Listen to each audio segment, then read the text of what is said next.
দক্ষিণ কোরিয়ার উড়োজাহাজ দুর্ঘটনায় বিমানটির রানওয়েতে থাকা একটি দেয়ালে আঘাত করে এবং সেটি বিধ্বস্ত হয়। যে দেয়ালে ধাক্কা খেয়ে প্লেনটি বিধ্বস্ত হলো সেটিকেই এখন অস্বাভাবিক বলছেন বিশেষজ্ঞরা।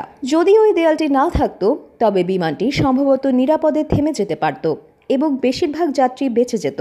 বিমানটি একটি পাখির সঙ্গে ধাক্কা খাওয়ার পর প্রথমবার অবতরণের চেষ্টা বাতিল করেন পাইলট। তিনি রানওয়ের বিপরীত দিক থেকে অবতরণের অনুমতি চান।